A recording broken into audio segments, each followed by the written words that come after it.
Hello friends, आप लोग कैसे हैं। मैं आशा करता हूं कि आप सभी लोग हेल्दी होंगे और अपनी थियरी की परीक्षाओं में व्यस्त होंगे। साथ में मुझे ये भी पता लगा है कि आप सभी लोग अपने प्रैक्टिकल को लेकर के भी काफ़ी परेशान हैं कि कब होगा, कैसे होगा। जहाँ तक जूलॉजी के प्रैक्टिकल का संबंध है, पर्टिकुलरली बीएससी थर्ड ईयर के बच्चों के लिए मैं ये वीडियो बना रहा हूँ। बीएससी थर्ड ईयर जूलॉजी का प्रैक्टिकल, सर्वप्रथम तो मैं आपको बता दूं कि ये 2 बैचों में डिवाइडेड है। आधे बच्चे बैच 1 में होंगे और आधे बच्चे बैच 2 में होंगे। तो जब भी आप डिपार्टमेंट जाएं, इस बात का ध्यान रखें कि अपना बैच ज़रूर पता कर लें कि आप किस बैच में हैं और उस बैच की परीक्षा कब होगी। जहाँ तक प्रैक्टिकल का संदर्भ है, हमें सबसे पहले ये समझना होगा कि प्रैक्टिकल में किस किस कार्य को करने पे कितने कितने मार्क्स दिए जाएंगे। तो आपके सिलेबस के अकॉर्डिंगली डिसेक्शन 12 नंबर का होगा, 12 मार्क्स के। एक माउंटिंग करनी होगी आपको, जिसको हम परमानेंट माउंटिंग भी बोलते हैं, वो 6 मार्क्स का होगा। एक दूसरी माउंटिंग करनी होगी, टेम्पररी माउंटिंग, वो 5 मार्क्स की होगी। फिर आपको पता है कि जूलॉजी में कुछ स्पॉट्स रखे जाते हैं, उस पर आपको कमेंट्स लिखने होते हैं, उसका डायग्राम बनाना होता है। तो वो 8 स्पॉट्स एक जगह रखे जाएंगे जो 16 मार्क्स के होंगे, यानी प्रत्येक स्पॉट 2 नंबर का होगा। फिर 2 स्पॉट्स अलग रखे होंगे जो कि 3-3 नंबर के होंगे, टोटल 6 मार्क्स के होंगे। फिर 3 स्पॉट्स और रखे मिलेंगे आपको, वो स्पॉट्स किसी न किसी बायोलॉजिकल टूल से या उसकी टेक्निक से संबंधित होंगे। उसके बारे में आपको डायग्राम बनाना होगा और उस पर कमेंट लिखना होगा, उसका यूज़ क्या है ये बताना होगा। अभी धीरे धीरे मैं आपको आगे बताऊंगा इस वीडियो में। सबसे पहले हम टोटल मार्क्स का डिस्ट्रीब्यूशन समझ लें कि किस काम पे कितने मार्क्स रखे गए हैं। फिर एक बायोस्टैटिस्टिक्स की एक्सरसाइज होगी या बिहेवियर की एक्सरसाइज होगी, जो क्वेश्चंस आपको दिए जाएंगे उसके अकॉर्डिंगली आपको आंसर लिखना होगा, ये भी 6 नंबर का होगा। इकोलॉजी का प्रैक्टिकल होगा, वो भी 6 मार्क्स का होगा। लास्ट में आपका वाइवा है, that is also of 6 marks. फिर प्रैक्टिकल जो क्लास के रिकॉर्ड्स आपने तैयार किए हैं, टूर गए हैं तो टूर रिपोर्ट बनाए होंगे, प्रोजेक्ट्स बनाए होंगे, कुछ आपने कलेक्शन किए होंगे म्यूजियम स्पेसिमेन वगैरह का, उस पर भी 6 नंबर है। कुल मिला करके आपको ये 75 मार्क्स के ये क्वेश्चन पेपर आप एक तरीके से समझिए कि प्रैक्टिकल 75 मार्क्स का है। तो सबसे पहला पार्ट उसमें और जो मेजर है, दैट इज ऑफ 12 मार्क्स, वो डिसेक्शन का है। डिसेक्शन की जहाँ तक बात है, इसमें या तो आपको कॉकरोच दिया जा सकता है जिसका आपको नर्वस सिस्टम निकालना होगा, जैसा भी आपको क्लास में कराया गया है उसके अकॉर्डिंगली आप उसको करेंगे। फिर या तो कोई फिश दी जा सकती है, जैसे वेलेगो है, उसका ब्रैंकियल वेसल्स एफरेंट हो सकता है, इफरेंट हो सकता है, क्रैनियल नॉब्स हो सकता है। इस तरीके से जो भी क्वेश्चंस आपको दिए जाएंगे, क्वेश्चंस इन्हीं दोनों में से कोई एक एनिमल आपको प्रोवाइड किया जाएगा, या तो कॉकरोच या वेलेगो। यदि कॉकरोच दिया जा रहा है तो उसका आपको नर्वस सिस्टम निकालना होगा, वेलेगो दिया जा रहा है तो उसका एफरेंट निकलवाया जा सकता है, इफरेंट वेसल्स निकलवाया जा सकता है, क्रैनियल वेसिकल्स निकलवाए जा सकते हैं।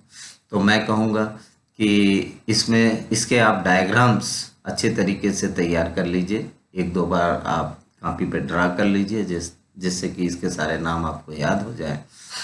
और इसके लिए बहुत तैयारी की ज़रूरत नहीं है, ऑलरेडी जो आपने क्लास में किया है। जहाँ तक मेन प्रैक्टिकल की तैयारी की बात है, उसके लिए आपको नेक्स्ट क्वेश्चन जो होगा वो 6 मार्क्स का, that is of making a permanent mount. Permanent mount से मतलब है कि आपने फर्स्ट ईयर में भी इस प्रैक्टिकल को किया है, सेकंड ईयर में भी किया है और थर्ड ईयर में भी आपको कराया गया होगा। परमानेंट माउंट उसे बोलते हैं जब आप किसी मटेरियल को पूरी तरीके से डिहाइड्रेट करते हैं। डिहाइड्रेशन का मतलब उसको 30% अल्कोहल, 50%, 70%, 90% और एब्सोल्यूट अल्कोहल में उसको बराबर 5-5 मिनट 7-7 मिनट आप रखते हैं। बीच में 70% के बाद आप स्टेन करते हैं और फिर उसको स्लाइड पे रख करके एक ड्रॉप डीपीएस लेते हैं, कवर स्लिप रख करके आप माइक्रोस्कोप में ऑब्जर्व करते हैं। उस स्लाइड को हम परमानेंट माउंट बोलते हैं। परमानेंट माउंट इसलिए कि अब ये स्लाइड कभी एक बार डिहाइड्रेट हो गई तो कभी फिर जल्दी ख़राब नहीं होगी, सालों साल तक, 10 साल 20 साल ये पड़ी रहेंगी। ये एज सच, और जब चाहे तब आप इसको ऑब्जर्व कर सकते हैं माइक्रोस्कोप में। ऐसी स्लाइड्स को हम परमानेंट माउंट कहते हैं। जबकि एक तीसरा क्वेश्चन आपको दिया जाएगा वो टेम्पररी माउंटिंग के लिए होगा। टेम्पररी माउंटिंग में आपको कोई भी मटेरियल या तो एल्गा वाटर, पॉन्ड वाटर ले आकर के आप एल्गल ब्लूम दे सकते हैं, या आपको कोई मटेरियल प्रोवाइड किया जाए, उसको कहा जाएगा कि आप इसको माइक्रोस्कोप के अंडर में ऑब्जर्व करिए। उसको हम डिहाइड्रेट नहीं करते रहे टेम्पररी माउंटिंग में, बिना डिहाइड्रेशन किए सिर्फ वाटर से वॉश करेंगे, ठीक से स्लाइड पे रखेंगे। उसके बाद उसके ऊपर या तो एक ड्रॉप ग्लिसरीन डालेंगे या डायरेक्टली अंडर वाटर ही माइक्रोस्कोप में ऑब्जर्व करेंगे। कवर से रख भी सकते हैं और नहीं भी रख सकते हैं, जैसे आपकी चॉइस हो। ऐसे स्लाइड को हम केवल कुछ देर तक ही रख सकते हैं और उसके बाद इसको फेंकना पड़ता है, इसलिए हम इसको बोलते हैं टेम्पररी माउंटिंग। तो पहला क्वेश्चन आपका डिसेक्शन का था, वो 16 मार्क्स का था, नहीं 12 मार्क्स का था। दूसरा क्वेश्चन आपका परमानेंट माउंट का था, वो 6 मार्क्स का था। तीसरा क्वेश्चन टेम्पररी माउंटिंग की थी, वो 5 मार्क्स की है। ये तो मेनली वो कार्य अभी मैंने आपको बताया जो आपको प्रैक्टिकली वास्तव में करना है। इसके बारे में जनरली कुछ लिखने के लिए आपसे नहीं कहा जाएगा कॉपी पे। लेकिन चौथा जो क्वेश्चन होगा that is to identify and comment upon the spots. उसमें सबसे पहले आपको 8 स्पॉट्स मिलेंगे। ये 8 स्पॉट्स वो होंगे जो ऑलरेडी आपको क्लास में दिखाया जा चुका है और आपके सिलेबस में कुछ मेंशन्ड है, जैसे यूग्लिना है, पैरामीशियम है, एंटमोबा है, लेशमानिया है, ट्रिपैनोसोमा है, प्लाज्मोडियम है, फेशियोला है, ऐसे ही साइमेक्स है, बेडबग जिसको बोलते हैं, पेडाकुलस, लाउस जिसको बोलते हैं आप, कायरोनामस लार्वा है, निम्स हैं डिफरेंट इंसेक्ट्स के, कुछ एडिबल फिशेज हैं, रोहू है, कतला है, मृगल है, या एम्ब्रियोलॉजी में आपने पढ़ा होगा कि 18 आवर्स की स्लाइड डेवलपमेंट के समय, 24 आवर्स की स्लाइड, 32 आवर्स की स्लाइड। तो ये कुछ इम्पोर्टेंट म्यूजियम स्पेसिमेंट्स हैं, स्लाइड्स हैं। इनको आपको इस पे आपको कमेंट करने के लिए कहा जा सकता है। हर स्पॉट 2-2 नंबर का होगा। यहाँ पे जो आपको कमेंट करना होगा वो इस बात का आप ध्यान रखेंगे कि आपको क्लासिफिकेशन लिखने की आवश्यकता उतनी नहीं है।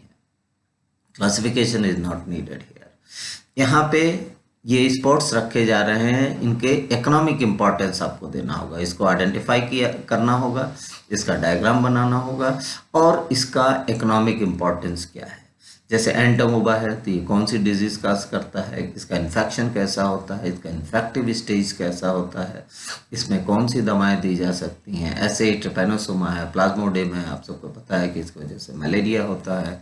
टीनिया है, that is the longest helminth parasite. तो इनके ढेर सारे इसके अपने सिम्टम्स हैं, इनको मोड ऑफ एंट्री है, इन्फेक्टिव स्टेज है, सबके अलग अलग। एस्कैरिस यदि रखा जाता है तो फिर इसमें मेल और फीमेल में क्या डिफरेंस है, इसका आप विशेष तौर से आप तैयारी करेंगे। बेडबग है, ऑलरेडी आप इससे परिचित हैं। कायरोनामस लार्वी है आर्थ्रोपॉड्स के, फिर हेलमिन्थ्स के और आर्थ्रोपॉड्स के लार्वल स्टेजेस हैं, जैसे सर्केरिया है, रेडिया है। ये कुछ इम्पॉर्टेंट जो मैंने हाईलाइट कर रखे हैं, ये कुछ इम्पॉर्टेंट स्लाइड्स हैं, इम्पॉर्टेंट स्पेसिमेंट्स हैं जो कि एग्जामिनेशन के लिए बहुत इंपॉर्टेंट है। इसलिए पर्टिकुलरली इनका इकोनॉमिक इम्पोर्टेंस, इनका इन्फेक्टिव स्टेज, इनका ट्रीटमेंट, इनके सिम्टम्स, इसके बारे में आप ज़रूर पढ़ लेंगे, ताकि यदि इसमें से कोई भी पूछा जाता है तो आप सेटिस्फैक्टरली इसको जवाब दे सकें। इसी तरीके से फिशेस में मेनली जो एडिबल फिशेस है, रोहू है, कतला है, मृगल है, जनरली इसी में से कोई एक रखा जाता है। ये तीनों की तीनों